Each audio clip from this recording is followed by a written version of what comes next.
If we take Iraq, for instance, al-Qaeda in Iraq recently announced that it has merged with Jabhat al-Nusra in Syria. In return, Jabhat al-Nusra has pledged allegiance to al-Qaeda's leader Ayman al-Zawahiri. Mr. President, whom are we fighting today in Syria? Are we fighting al-Qaeda, armed terrorist groups, or moderate fighters? كل من يحمل السلاح ويعتدي على المواطنين هو إرهابي. Anybody carrying an illegal weapon and using it to assault innocent civilians is a terrorist, regardless of whether they belong to al-Qaeda or any other group. Whilst it is possible to differentiate between al-Qaeda affiliated and non-al-Qaeda affiliated, the predominant group in Syria today is Jabhat al-Nusra. As to the term moderate fighters, this is an attempt by the Americans to justify their actions to the American people. After 9/11, the United States waged a costly war against the Taliban, only to discover several years later that it had actually achieved very little in Afghanistan. America's losses were huge. Hatred towards America continues to grow, and terrorism is becoming even more widespread. The only way to justify a dialogue with these groups and possibly play them against each other was to introduce the notion of good Taliban and bad Taliban. Today, the same is being done with moderate terrorists. There are no moderate terrorists, just terrorists. The terminology used to describe them, armed insurgents, armed opposition, is an attempt to portray this conflict to the American people as a conflict between an oppressed people and a dictator. However, today it is crystal clear that they are in fact terrorists with extremist ideologies.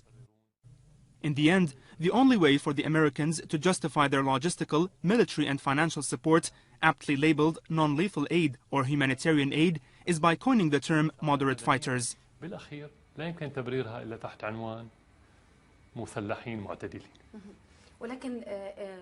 But you mentioned earlier that al-Qaeda is the predominant group in Syria in terms of numbers and armaments. In that case, is the West arming and funding al-Qaeda? How can we understand this?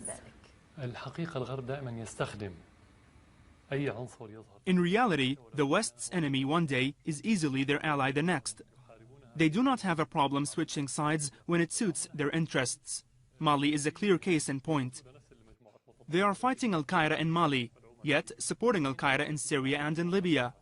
In Mali today, the West is fighting the same groups it once supported in Libya. These same extremist groups are fighting in Syria today. This is what is called double standards, even triple standards or quadruple standards. Even if there are 1,000 standards, they don't mind using them. They are happy to play any card against the country not meeting their requirements. Therefore, they're quite happy with al-Qaeda coming into Syria for two reasons. Firstly, it removes some of these elements from other parts of the world where they are fighting them, Libya, Mali, Afghanistan, and so alleviating some of the military pressure on their forces. Secondly, the fighting in Syria causes a lot of destruction, so regardless of who wins in the end, whether it is the state, al-Qaeda or any other group, Syria will pay the price, a hefty price. And we can already see the results of this destruction on our infrastructure and on people's horizons. So even if the state wins, it will be weakened, and hence the West would have achieved its objectives.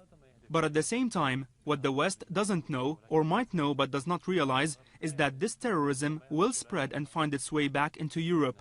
The Western media is already rife with reports on the dangers of these terrorists returning to Europe. The West has paid heavily for funding al-Qaeda in its early stages. Today, it is doing the same in Syria, Libya and other places, and will pay a heavy price in the heart of Europe and the United States. Another term we've been hearing recently is humanitarian intervention. Yes, it has been used recently. We've seen practical examples of the West's humanitarian intervention towards the Palestinians over the past 60 years. We've seen it also in Vietnam and in North Korea, where according to some figures, at least 3 million people were killed by the Americans. We've seen the results in Iraq, and you are more aware of these than anyone else, in Libya and now in Syria.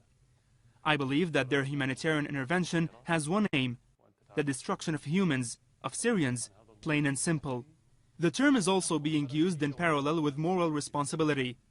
And the moral responsibility they are advocating for lies in destroying the moral foundations of Syrian society, particularly its dignity and national rights. In other words, they want to enshrine in us that we are submissive to them and that they control our destiny. What they should be aware of is that this does the complete opposite. We shall always stand against submission, against dependence, against defeatism. دائما لا للخنوع ولا للتبعية ولا للاستسلام ولا للانهزام.